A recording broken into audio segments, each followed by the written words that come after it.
Obviamente está citando que Le Corbusier, poner el nombre, la unidad de habitación. Está citando a Le Corbusier en, ¿cómo se llama?, el proyecto de la unidad de habitación de Marsella. Por eso lo llaman la unidad de habitación de Brooklyn. ¿Y qué es la unidad de habitación? Es un proyecto paradigmático del modernismo, construido por Le Corbusier, un edificio de vivienda social, en Marsella. Con espacios públicos dentro del edificio. Como una fórmula habitacional, una cosa así. No, es una fórmula de habitación, porque es un edificio único en realidad. Se consideró, es un paradigma de la arquitectura moderna, construida por Le Corbusier. Sí, pero Le Corbusier planteaba sus edificios como una especie de fórmula. Sí. Que eran repetibles y replicables en todo el mundo. Y ese fue el primer modelo que se hizo y se repitió mucho. Ya. Y eso es lo que está haciendo la Francisca acá, te fijas, mira, lo que está repitiendo son containers o situaciones que están llegando para armar, mira, en Brooklyn. La Villa Portal es parte de ese modelo. Ok. ¿Y eso se sigue haciendo ahora? Ya no sé. No se construye así es. O sea, vino todo un cuestionamiento al modernismo, después un olvido, y ya ninguna empresa inmobiliaria estaría dispuesta a gastar en la cantidad de superficie pública que tenían esos edificios. Ah, sí. En muchos espacios públicos. O sea, la Villa Portales, bueno, nos ocuparon bien también. O sea, se terminaron apropiando por... Pero ¿y qué es lo que se postula ahora? ¿El nuevo espacio público? No, es que tiene que ver con otras condiciones, como nosotros creemos, es decir, como creo. Tiene que ver más que nada con que el espacio público ha pasado a ser de gestión privada. Si tú piensas, es como en la operación de cerrar los espacios, de ponerles rejas, de ser controlados por el municipio en términos casi de uso privado, es decir, con guardias, con instaladores, tiene una condición bastante más compleja. Enfrente a la vivienda social, no es rentable ponerlo en juego, porque además está mal entendido que en la medida que yo entrego espacio público genero conductas delictuales o digamos... Como que se deja la mano de Dios. Exacto, entonces eso es. Creo que aquí lo que muestra la Francisca está jugando justamente un poco a mostrar cómo en este video juega a simplemente poner en evidencia la reconstrucción de un modelo casi seriado. Así. Hoy en Santiago podemos ver los mismos modelos, quizás no en términos de edificios, pero sí en términos de vivienda. La vivienda social en Chile es seriada. Y con cero interés del espacio público. Porque el sueño es la casa con jardín, siendo que eso es el peor efecto para la ciudad, como yo creo. Pero lo que tú dices es que ahora en el fondo se postula a un espacio, no es que no haya interés en el espacio público, sino que se está privatizando. Sí, es que no se postula, ese es el inicio de todo. Y si se postula es privado. No se postula en el sentido de la arquitectura se disoció de la política. En un minuto, como lo que Corbusier estaba muy metido en el poder político, y él estaba planteando una arquitectura muy política, de un cambio radical de la ciudad, muy absoluto también, como todas las vanguardias, muy absolutista. Ahí está también el fracaso de estos modelos. Tiene que ver con el comunismo también, ¿no? No tiene que ver, porque en el fondo, pero sí tiene que ver con los ismos. Tiene que ver con la propugnación de una ideología, de una forma de entender y propugnar la forma de vida. La vida moderna es una forma de entender la vida, no es simplemente una forma de habitar el mundo. Claro. Entonces, en el fondo lo que se hace con ese tipo de modernismo, llamémoslo, es decir, es propugnar una relación nueva de un hombre con su medio y con su ambiente, y que la arquitectura tiene que ser, o propugnar esa relación.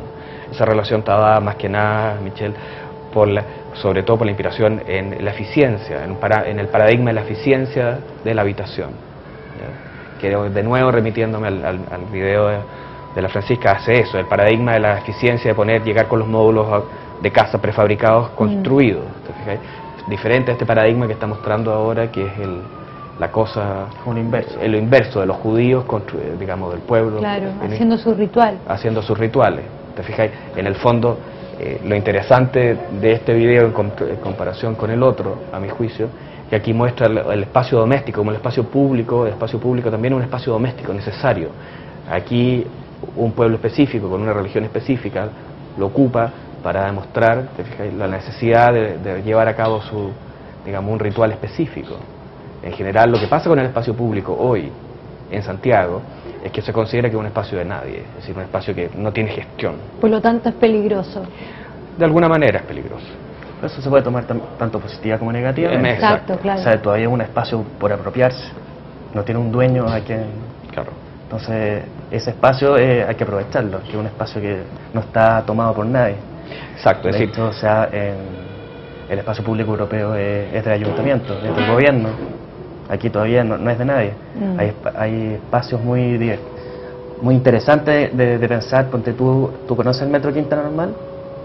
No. La salida del metro tiene 2 torres de cristal. Y hay un espacio que queda entre torres. Ah, sí, ya, sí. Que entre unos Sí. cúpulas, unos prismas de cristal. Y hay un espacio y que no es de metro y no es de la municipalidad, porque ninguno de los dos se quiere hacer cargo del costo de mantención. Entonces Y tampoco es del parque. Tampoco es del parque. Entonces, Claro. ese espacio que queda entre esos prismas no es de nadie.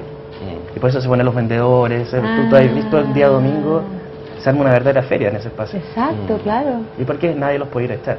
Porque nadie se quiere. El minuto que alguien dé la orden de ir a echar a los vendedores, se tiene que hacer cargo del costo de mantención. Exacto. Entonces, Tiene nadie que se quiere ser hacer cargo de eso. responsable. Se tiene que ser responsable.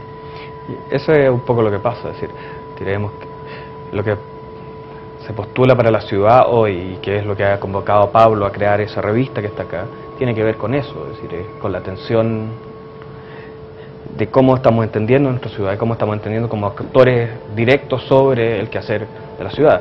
Los arquitectos creo que hemos cometido un error en entender que no somos productores de objetos y no de productores de relaciones. Entonces, si tú analizas la última acción, digamos, o los grandes arquitectos que han sido de alguna manera publicados en nuestro país, gente joven, muy interesante, pero están definidos en el objeto, bueno o malo en el objeto, y no en la relación cómo ese objeto se enfrenta a la ciudad o cómo produce, o cómo en realidad uno puede entender que la arquitectura no es simplemente objeto, sino son condiciones, son situaciones, son tensiones que uno puede reconstruir, y eso es lo que interesa. Sí. Es decir, lo que está mostrando la Francisca, que estaba mostrando, es lo mismo, es decir, cómo se pone en juego, mira cómo aparece una serie de situaciones externas, ¿okay? Y tensionan eso que llamamos espacio público o espacio. Es lo mismo que nosotros creemos que se debe hacer. Al sacar un acto cotidiano. Exacto. Y eso está dentro de la absoluta legalidad también. O sea, en Nueva York. Exacto. Si tú te pones a investigar qué ha pasado hoy día con la ciudad, con la aparición de estos nuevos órganos, que son las carreteras elevadas, los metros, nadie se ha hecho cargo muy bien de cómo esto opera con la ciudad. Y lo interesante que ello puede llegar a ser. Entonces creo que ahí hay una mirada que es deber de los arquitectos, o digamos, no solamente los arquitectos, sino de todo el conjunto de ciudadanos, de hacerse cargo. Es decir, hoy estos videos que estamos viendo es que la Francisca está poniendo una imagen sobre la ciudad, una sobre la arquitectura o sobre la relación de la ciudad, que parece interesante, estableciendo una crítica. Y eso a mí es lo que a nosotros nos interesa, teniendo formación de arquitecto, de usar y entender el arte, que se pueden usar herramientas del arte para operar hacia la arquitectura y crear crítica. Así, creo que es lo que falta, y justamente hoy día leía un artículo en el Mercurio que hablaba de la falta de crítica sin entender que se está ofendiendo, que se está trabajando en términos personales, claro. Simplemente en la operación de entender que tu arquitectura o lo que tú estás creando puede ser bueno o malo. ¿Hacia dónde vamos? Pero hacia dónde va y cuál es la situación. Claro. De tensionar un poco las relaciones. Fíjate, estas operaciones aquí que vemos, a mí me parecen súper atractivas, porque están remetidas a una ceremonia específica, pero si la analizamos y nos ponemos un poquito más contextual esas operaciones existen hoy en Santiago, Sí. ¿ya? Y son operaciones de ampliación brutales frente a la necesidad de espacio, la necesidad de construir un habitáculo, ¿ya? Y es porque no se ha entendido, por ejemplo, que ese otro espacio que falta en la ciudad es el espacio público. Porque es decir, te sorprende que cuáles son las acciones, por lo menos a mí me sorprende, de la gente cuando es supuestamente liberada para la fiesta de la cultura, para ahora la fiesta gay, todas esas cosas, y su acción inmediata es casi apropiarse y destruir, no entendiendo que ese es su jardín, si yo no necesito tener jardín. Es que yo creo que es una actitud súper adolescente, así socialmente hablando, como...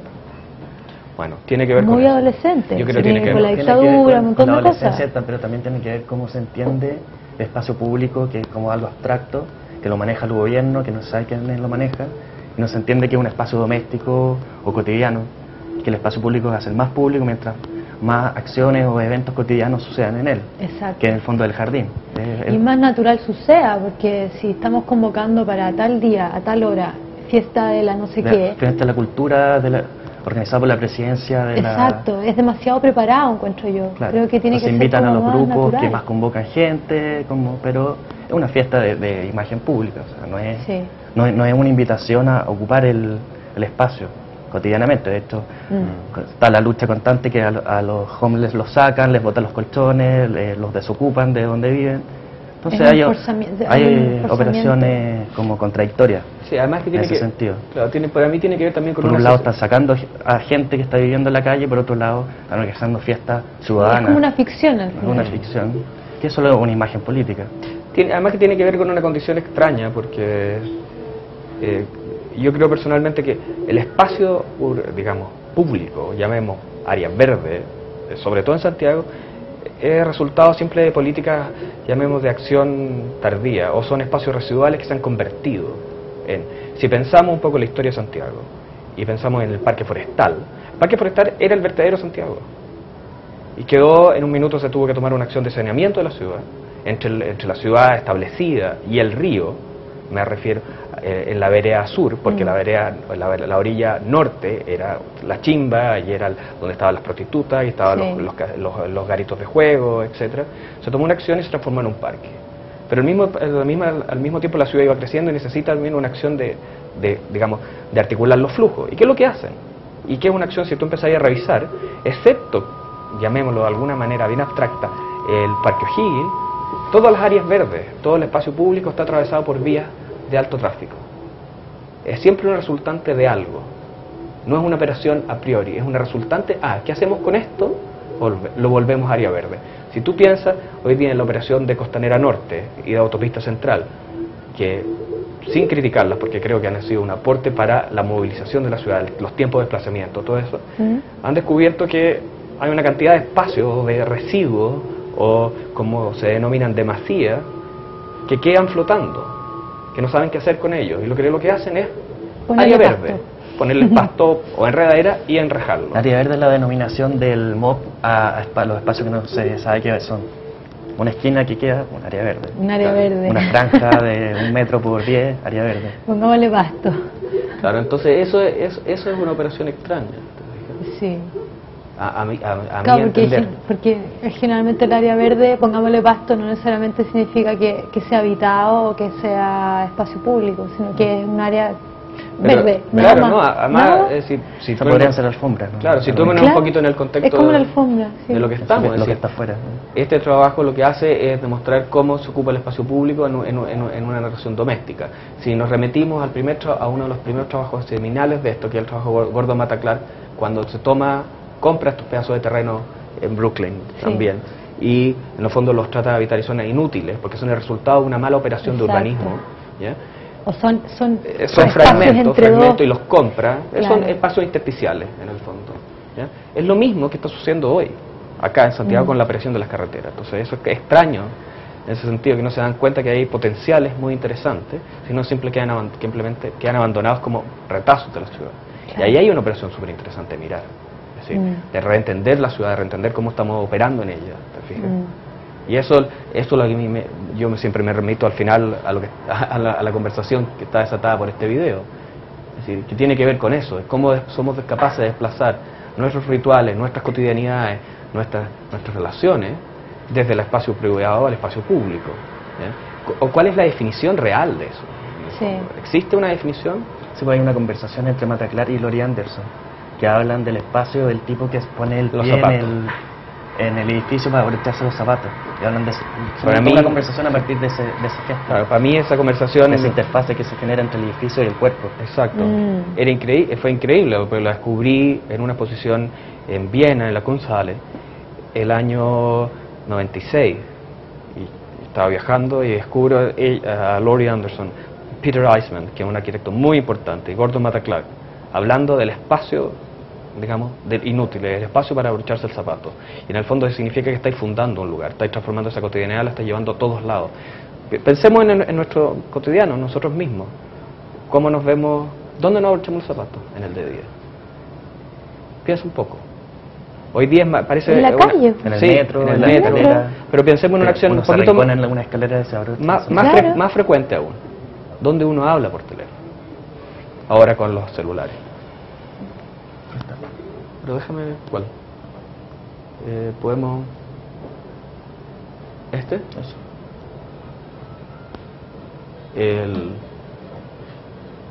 Está generando lugares. Ah, este es increíble. De las palomas. Este es el de las Este es muy palomas, de los bonito. cazadores, sí.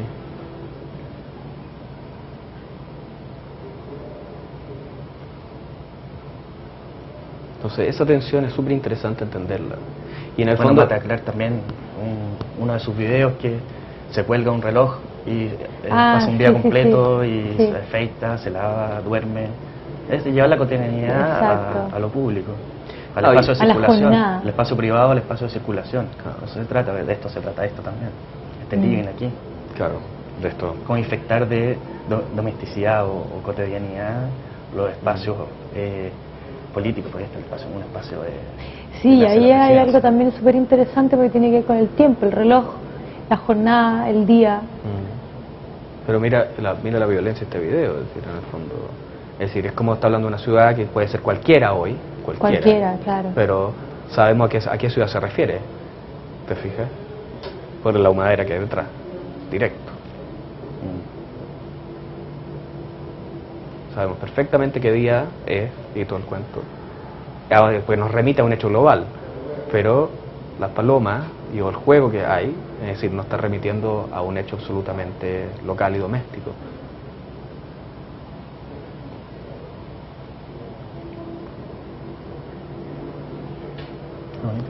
Sí. Sabemos que...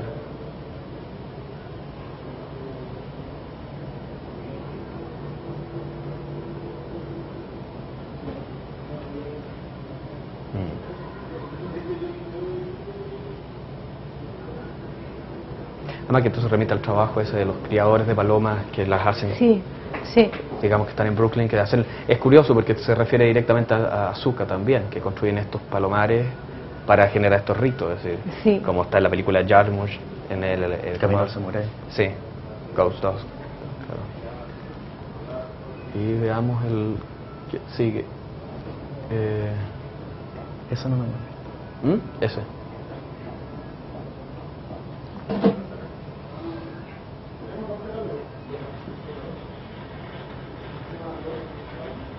Very often I forget things. So I had to write what happened on Saturday, September 21, 2002. I kissed Tony goodbye and left the house at 9:30 a.m. He was going to dedicate his day to work on the photographic prize for the Newtown Creek, the industrial waterway that separates Brooklyn and Queens. Tony did not call me from the whole day, which was strange. I closed the gallery and I called him, but he suddenly didn't answer. I left a message saying that I was leaving work and reminding him that at 7 p.m. was our friend Christine's wedding. He knew about it and had made plans the night before to meet at our place after I finished work and then go. I took the GMZ train to Williamsburg, got off Marcy Station and walked home. I got there around 6:40 p.m. and Tony was not there. Now that was really strange. Then I see his car parked in the street, so I assumed he was still at the creek. Then it got really dark, and there was no way he was doing pictures. So I started shaking, talking to myself, repeating, "Aparécete, Tony. Where are you, my love?" I started thinking he had been mugged in the loneliness of the Newtown Creek over Saturday afternoon. His phone was not turned off or out of service range. He was receiving messages after the third or fourth ring. I thought he had been badly beaten and that he was laying somewhere and nobody had seen him. But even if he had gotten mugged, he could have walked to a phone booth and called me. So that left me thinking that he was not alive, that he was not able to walk to a phone booth. so he was obviously hurt. I thought there was no possibility of him being in any trouble with the police because, first, he had no warrants or any pending case because he cleared everything out when he got his NYPD press pass at the beginning of this year. He went to one police plaza and to the court at some point between March and April, I don't remember the exact date, and asked for a report of pending cases. He had a warrant from back in the 80s when he was a teenager for jumping the turnstile in the subway. He went to court and the judge cleared it. Then he got his press pass. He had gotten a photography permit from the mayor's office. He got a grant from the New York State Council on the Arts for that project. And finally, he always wears a seatbelt and has all permits, insurance, and everything related to a car in order. I was really scared. I kept crying, looking out the window, calling him and getting his voicemail over and over. At 9 p.m. I decided to go to report him missing at the police precinct located in Union Street.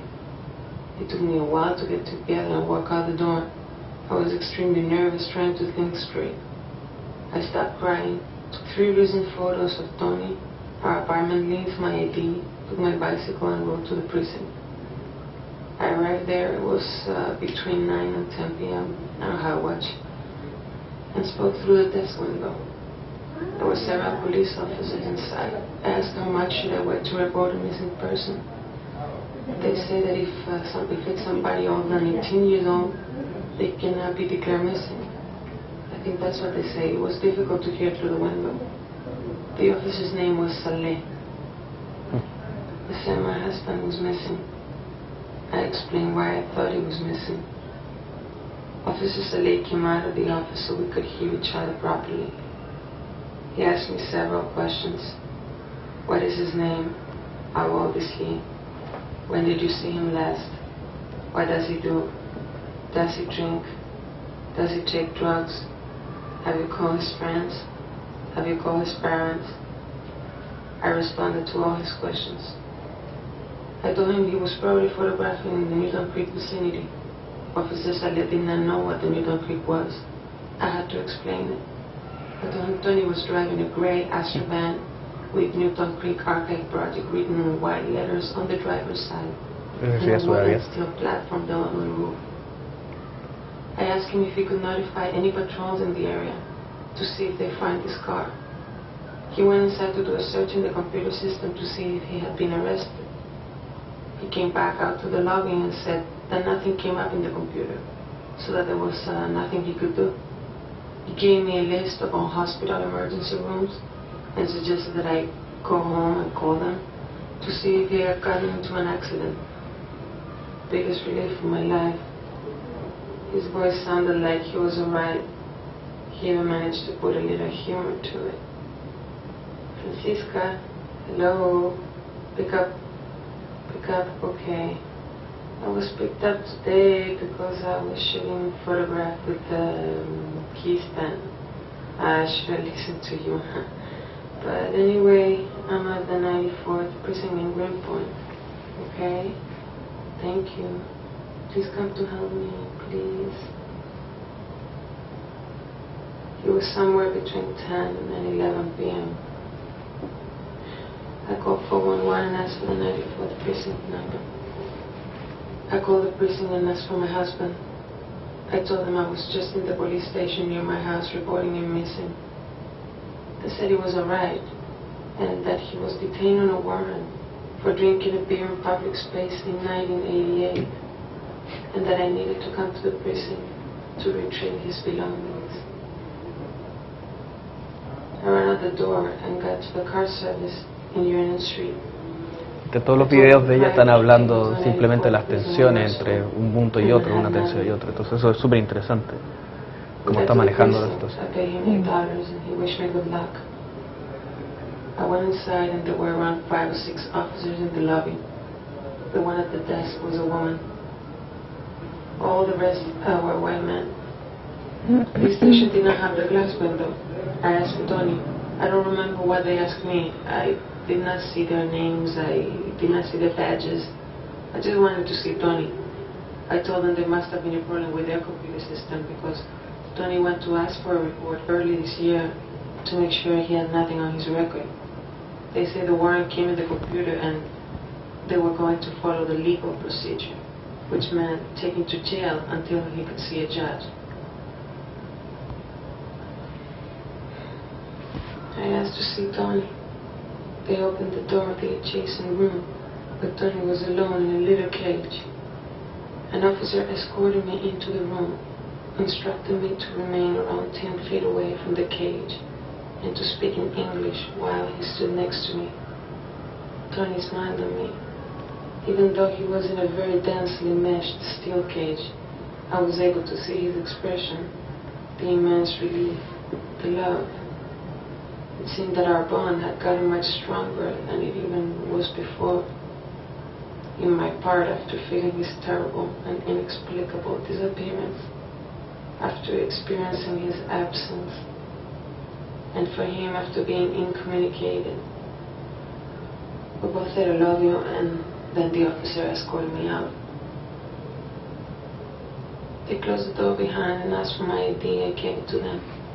They wrote down my information and gave me Tony's 4x5 camera, badly closed and loose, the lens almost falling out, his film bag with all the 4x5 film holders and his keys. I signed the very informal officer's little notebook where he had written down this inventory. Then I just stood there, outside of the precinct. The door was open and I remained with my eyes fixed in that back door when I knew Tony was. I smoked one cigarette after another and I remained immobile, my eyes fixed on the door. Then the first black officer came out. As I said before, all the others I saw were white. He was an undercover, dressed with slacks, a shirt, a vest, and wore glasses. We talked for a long time. While we were talking, I sat in the stool. I was very tired. He was making a big effort in explaining himself, in explaining why racial profiling is okay when the victimized one is of Arab descent. He said it's a reality and a necessity in the post-9/11 world. He kept asking me if I knew that America is going to war against Iraq, and that, once again, it is very suspicious to find somebody of Arab descent taking photographs of sensitive areas, and that he was doing his job. I asked him why does he put all Middle Eastern descent persons in the same category? Terrorists. He responded it was his job. He kept on putting examples of blackness versus whiteness to justify his actions. He told me that since he's black, he does not go to Bensonhurst or Bay Ridge. He kept on using the technique of, be honest, isn't that suspicious? I think it was past midnight. And I continued looking at the door. All of a sudden, a couple of officers opened the door where Tony was and started taking Polaroids of him. Then they took him out. He was in handcuffs. They walked towards me. He walked down the stoop and we kissed. I asked the officers to treat him well. I asked them if I could go with them. They said no. Then two officers put Tony in the back of a big van and stood next to the window, putting my hand on it and articulated with my mouth, like when I speak to my father who cannot hear me, I said, I love you. Let's go to Chile. And then they left. Un poco fuerte, ¿no? Sí. Porque, claro, está hablando directamente de esa tensión. Funciona súper bien ese video después de ver el Untitled. Cuando habla de las dos tensiones, ¿sí? ¿Te fijas? Y aquí como el diálogo quizás mucho más intenso que la propia imagen. Sí, de todas maneras. ¿Te parece que veamos lo tuyo? Voy a cambiar de lado, así, miramos hacia allá ahora.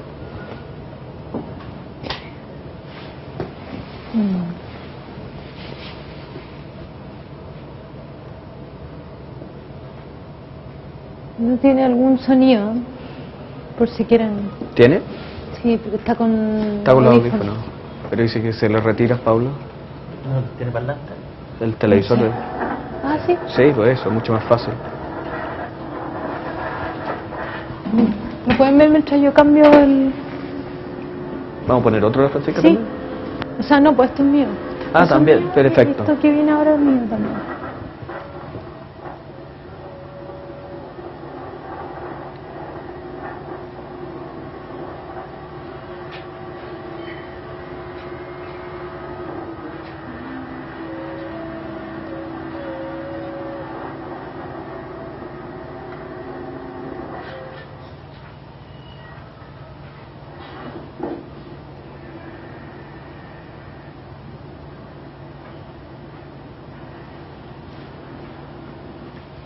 That's a elsewhere, just as nowhere. Sí. Nowhere es mi sitio. Es como el nombre de mi trabajo, de todo lo que yo hago. Pero tú sabes de las conferencias ENI, ¿Cómo? de las conferencias que se dieron en los 90 que se llamaban ENI, Anywhere, Anybody, que tienen que ver también con el uso, digamos, de la palabra. Y fueron conversaciones de arquitectos y, digamos, o una plataforma de discusión.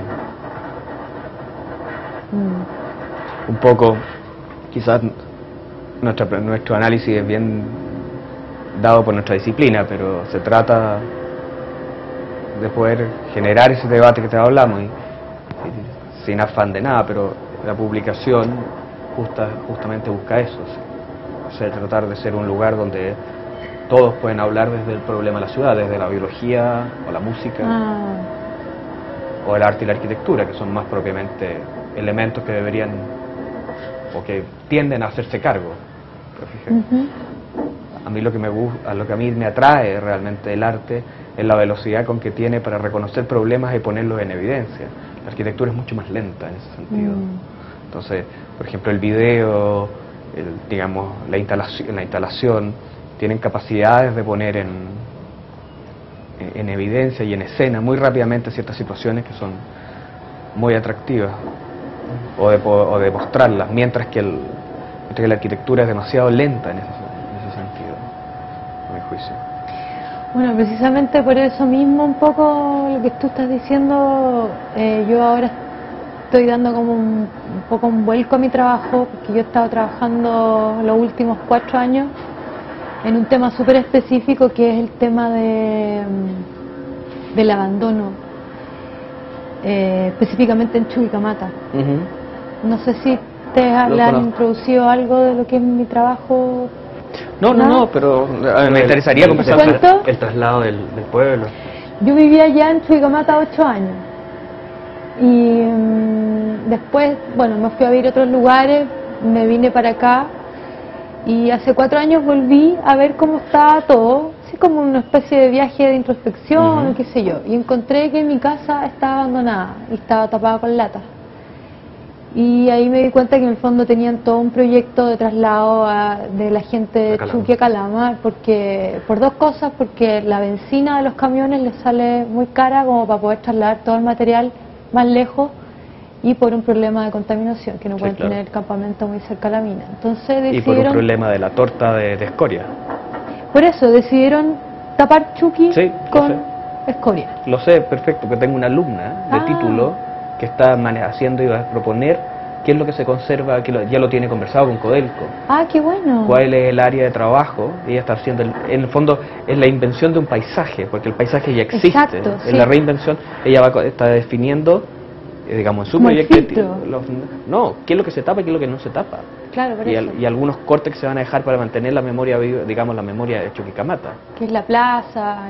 Exacto. Y conozco muy bien lo que está pasando. Bueno, yo he estado hace 4 años trabajando con eso, he ido haciendo viajes, registrando, todo eso es la población John Bradford, que está como en la mitad tapada, que es donde yo viví, y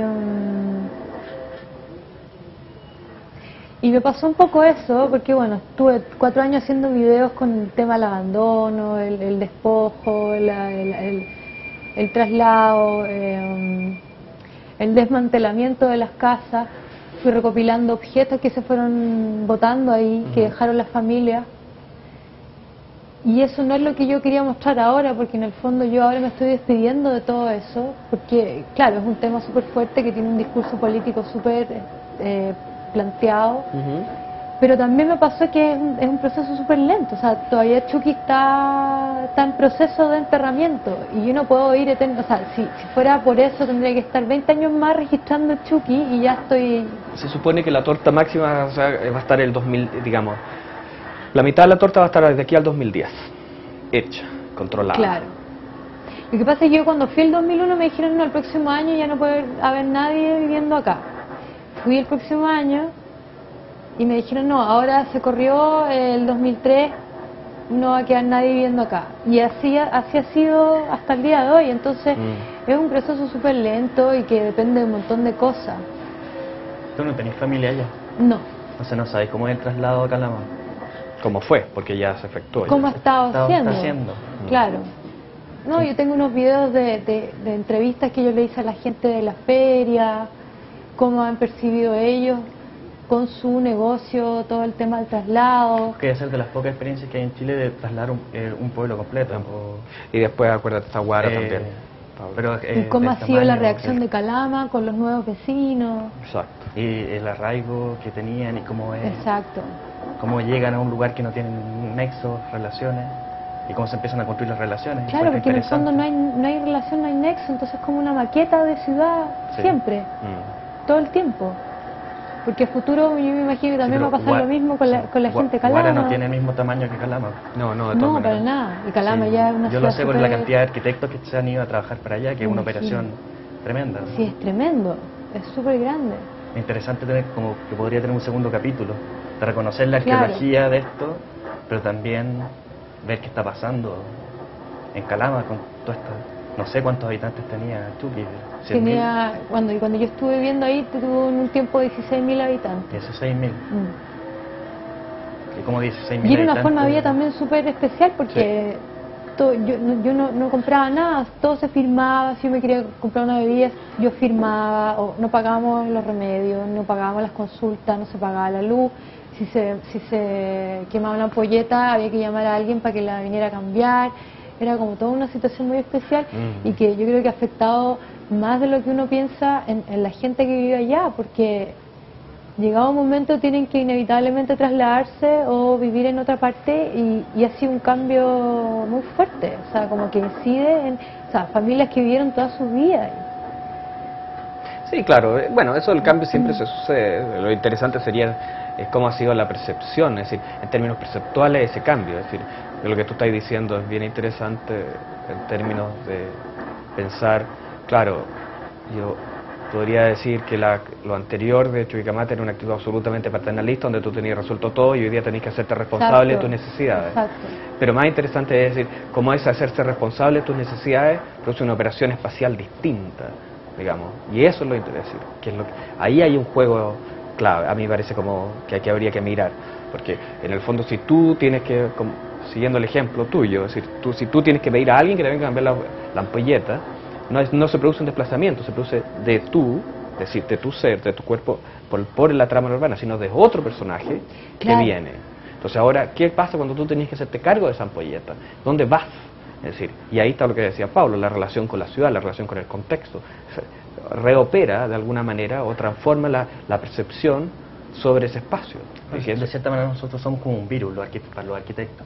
Los arquitectos planifican este cuerpo ideal que funciona, pero cuando trasladan la familia, los seres humanos somos un virus para los arquitectos. Es interesante ver cómo este virus se expande y contamina a esta ciudad nueva. No, y de alguna manera resignifica y con el mismo gesto de habitar. Pero también hay traslados de relaciones que tienen ellos que han funcionado toda su vida acá, y acá se tienen que tener otros desplazamientos como...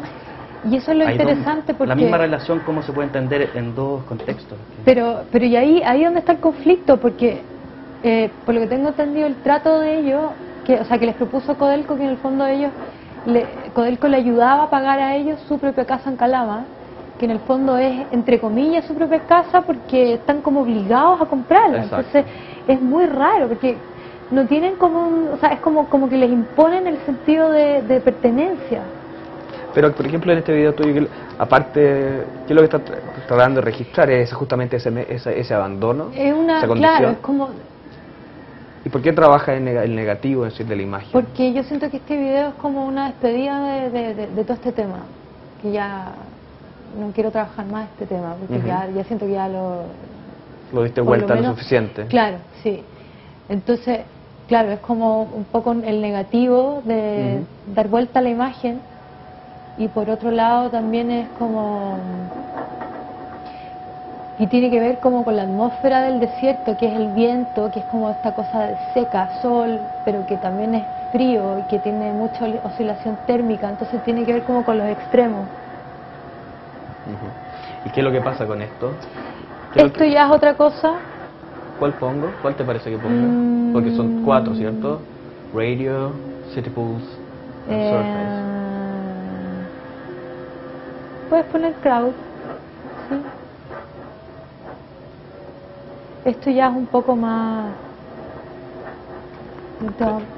Pero eso es... Esto es... ¿Quieres sacar el sonido? O ponerlo... Enchufemos el externo. Ahí. Esto también es el norte, esto es el Valle de la Luna. Esto es el Valle de La Luna, ¿cierto? Sí, Sí. claro.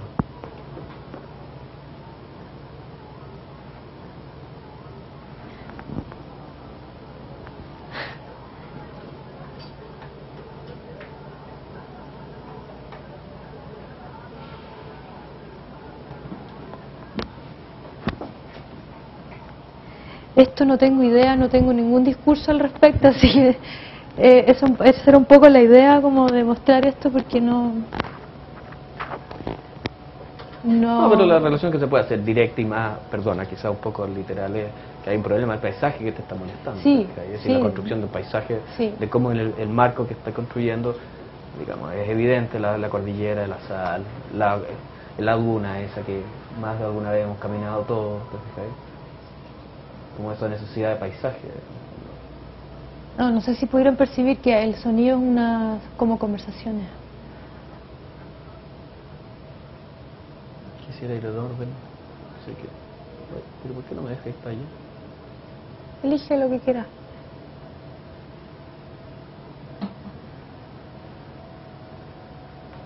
Pero en la misma continuación, es decir, es como el...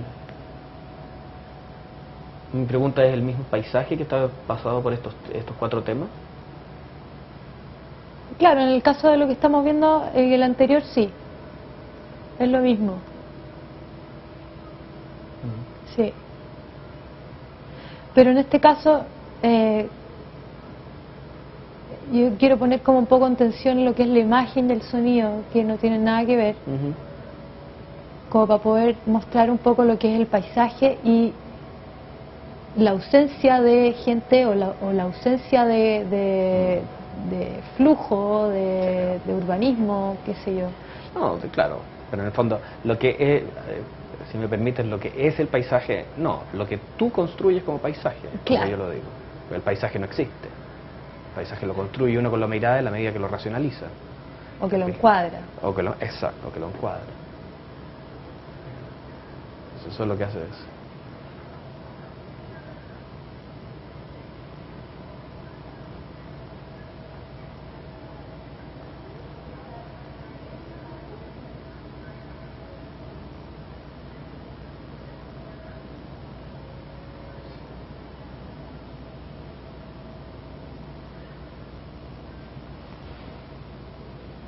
Pero creo que ahí hay un tema, es decir, estoy viendo entre las dos cosas, hay una recurrencia a esa situación bastante específica.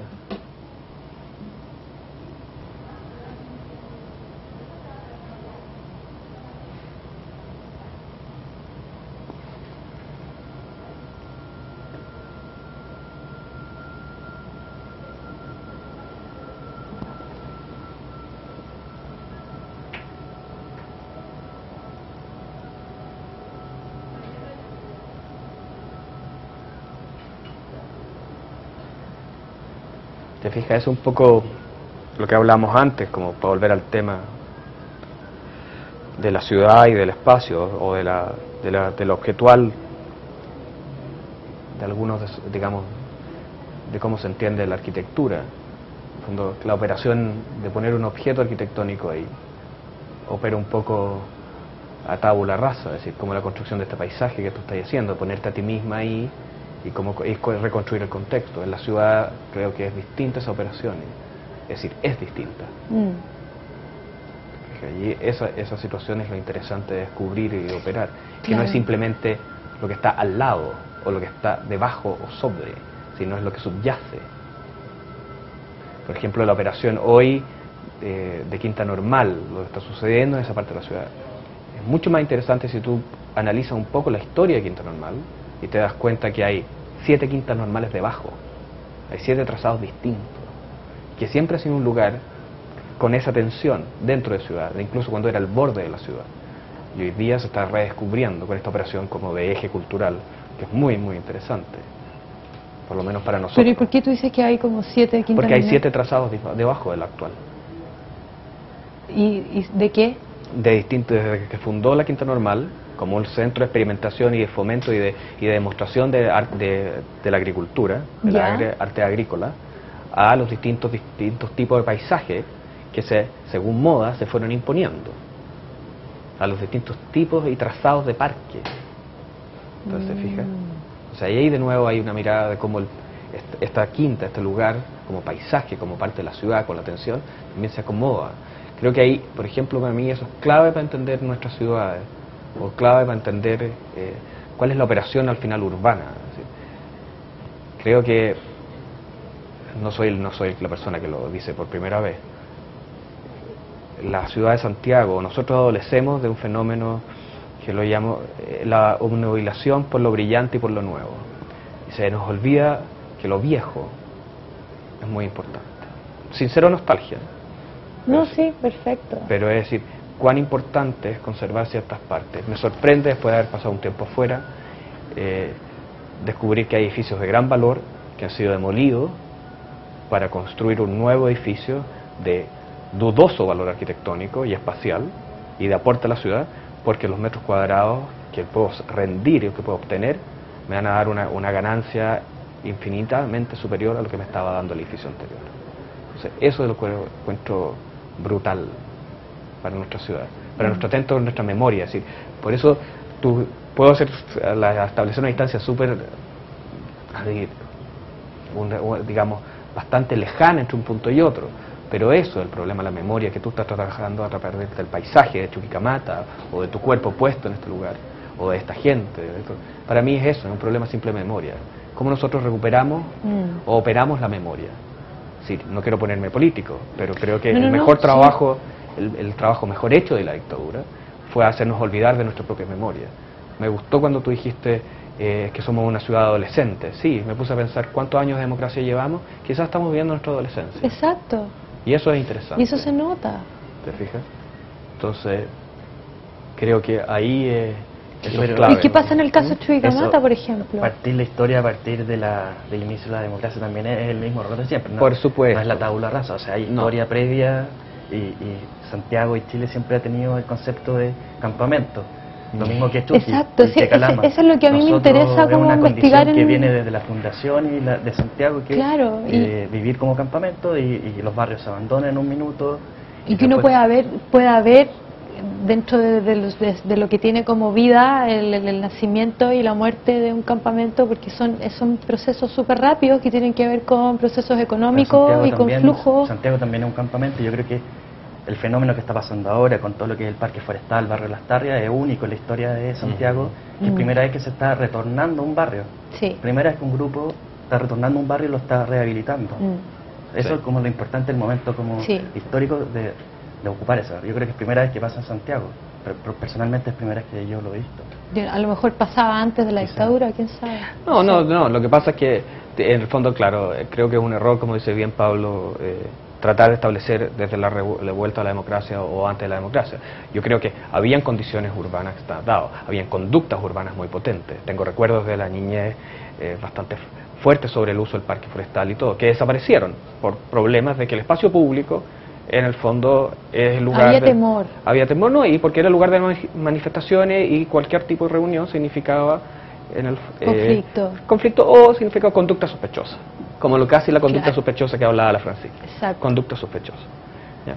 Pero sí hay una memoria existente, pero lo que pasa es que pareciera que queremos olvidarnos de esa memoria y reconstruirnos de nada, de cero, de esa condición que habla Pablo, del campamento. No había pensado Santiago como campamento y la verdad que Así la dehesa, todos los tiene, barrios son tiene que ser campamentos. eso, porque Van además... a ser- Maqueta. y la dehesa ya es antiguo y se va a chicureo y cada vez Exacto. Sí. se va alejando, se va desplazando. que tiene que ver con, digamos, Es lo mismo que con que Chucky. claro, una persona decía que hablaba del elitismo latinoamericano, que pareciera que nuestras ciudades, a diferencia de lo que pasa en Europa, sin querer comparar, abandonamos los centros históricos, o las clases pudientes abandonan los centros históricos y se van desplazando hacia los bordes, y creyendo que se llevan la ciudad, con todo lo que pasa.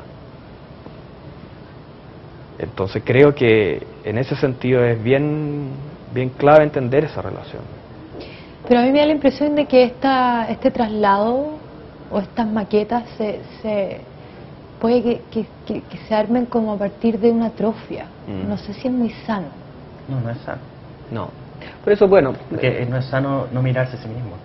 Y el desplazarse Claro. tiene que ver con esa condición de no ser capaz de mirarse a sí mismo. De no reconocerse. Dejarlo viejo, dejarlo sucio y irse a los barrios nuevos. Y se transforma en algo como, me da la impresión como cínico, Mm. como que no hay identidad, no sé. claro. Sí, pero hay un problema de identidad. Hay un problema de identidad. Es como, bueno, para rematar y cerrar, creo que es súper interesante pensar en ese sentido, esa es la analogía de Chuquicamata, es decir, hay una operación económica y digamos y medioambiental que dice que tengo que llevarme a esta cantidad de gente, Claro, una a estrategia. hay una estrategia detrás, ¿ya? Pero si uno lo analizara desde el punto de vista de Santiago, es la misma estrategia que un grupo económico o un grupo de o bajo cierta articulación social se mueve abandonando ciertas partes de la ciudad. Claro. Y dejándolas a su suerte, porque en el fondo ya están contaminadas con ciertos personajes que no quieren, que son molestos a la vista. Exacto. Es O la son misma, sospechosos. es como recordemos la reciente operación de encerrar en un manicomio al anticristo que daba por Al cuenta, diosísimo. claro, al diosísimo, Porque se ponía justo frente a un nuevo edificio. a que un nuevo se está edificio construyendo. en el barrio Las Tarrias, Claro. que quiere atraer a un cierto grupo. Entonces, ahí esas son las operaciones que nosotros hablamos y Sí. cerremos con eso, con el problema del espacio público. Sí, cómo hay cierta higienización del espacio, Exacto. porque Sí. parece que esa es la mejor forma de vivir, sin entender que todos somos parte de este espacio, independientes, sobre todo en Sí. estas ciudades que sabemos que son absolutamente caóticas, que hay mucha gente que vive, hay una cantidad de tribus urbanas, una cantidad de cosas que tensionan la ciudad y que en el fondo la hacen rica, es decir, la hacen como, digamos, un sustrato interesante de vivir. Y no una situación absolutamente higiénica como si viviéramos todo el día en un hospital. Estemos de acuerdo, me gusta o no me un gusta. laboratorio, porque Claro, son estrategias como de laboratorio. claro. Sí. Eso. Y eso es lo que nosotros tratamos, digamos, de poner en evidencia en Spamark, que es la revista que rige Pablo y Manuel Peralta. Es decir, en el fondo que sea un lugar donde, claro, tiene una posición de revista, libro, pero que sea un lugar donde se entre en tensión con las cosas, que no simplemente sean unos que hablen de un tema, sino sean todos que hablemos de ese tema. Incluso sin una línea editorial, sin una coherencia estructural, sino simplemente el espacio que queda ahí. Bien. No, gracias por mostrarnos tu trabajo. No, gracias a usted.